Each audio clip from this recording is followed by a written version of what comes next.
Hello students, this is our 5th class on the chapter The Green Plants.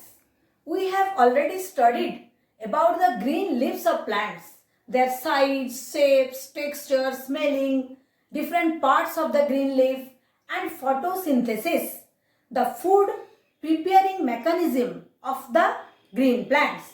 Today we are going to learn about the interdependence of plants and animals. The interdependence of plants and animals means how plants and animals are depend upon each other. Let's see. Children, all of you know that plants and animals are depend upon each other for several things in several ways. In my last class, I told you that green plants have chlorophyll, which can trap the sunlight, and with the help of carbon dioxide and water, they synthesize their own food.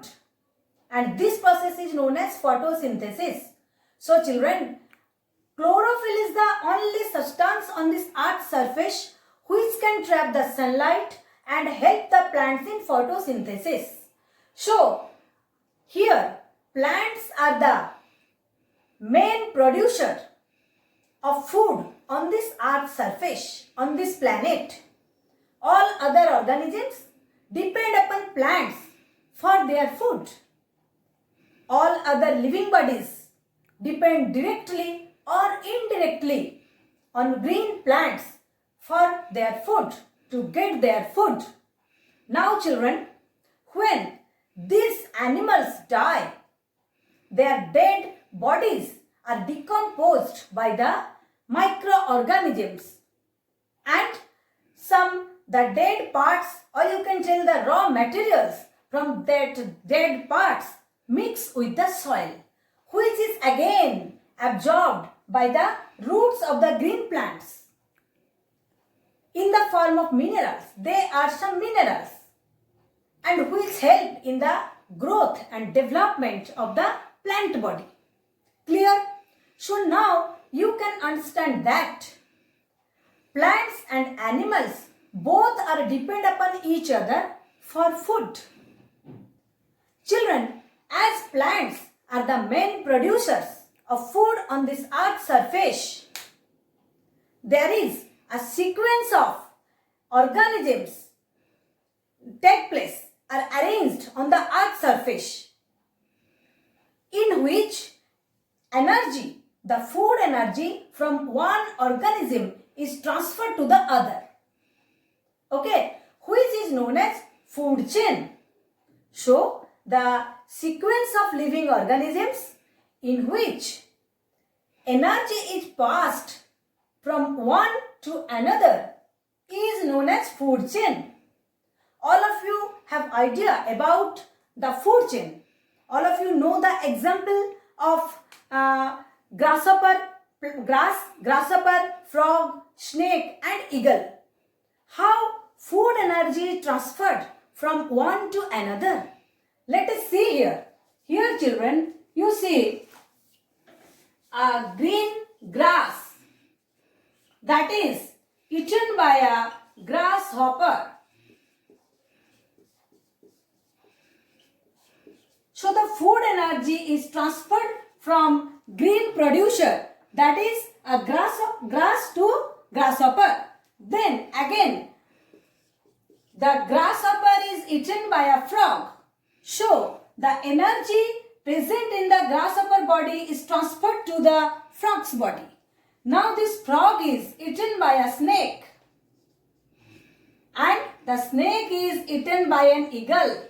So here the living organisms are arranged in a chain, and where energy is passed from one to another. This is known as food chain. And children, in a food chain, the first stage is occupied by a green plant, which is known as producer. The green plants are known as producers. That's why they occupy the first step, the first stage in the food chain sequence.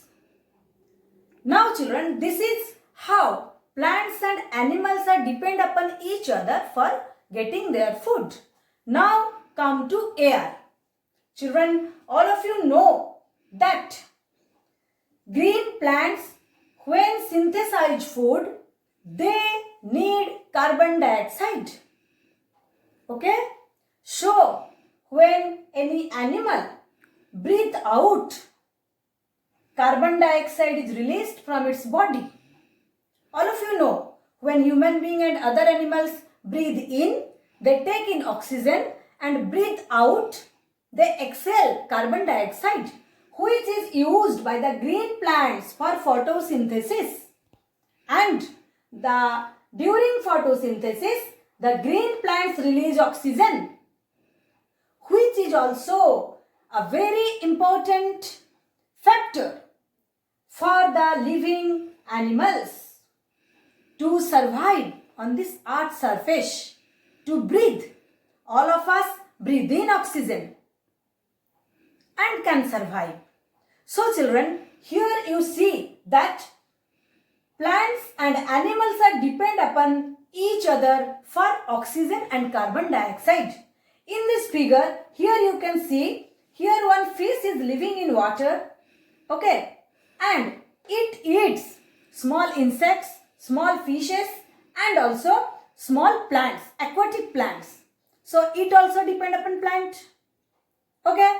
Now children, when this fish breathe out carbon dioxide, this fish absorb oxygen present in water, in the water, and it breathes out carbon dioxide, which is used by the aquatic plants for photosynthesis. Okay. So all the plants present on land or in water depend upon some animals to get carbon dioxide, and all the animals present on water or air water or land depend upon plants for getting oxygen. So here you get to know that plants and animals are depend upon each other for air, that is for either oxygen or carbon dioxide.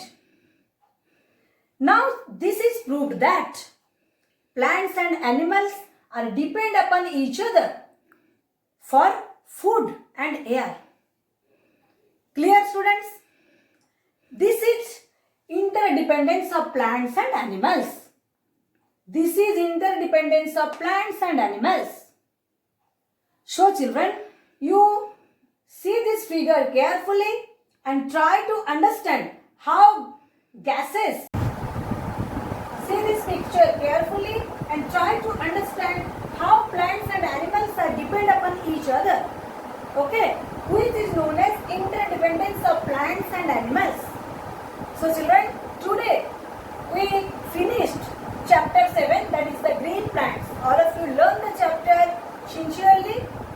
Okay, I will meet you soon in my next class with some question answers. Till then, all of you stay safe, stay home.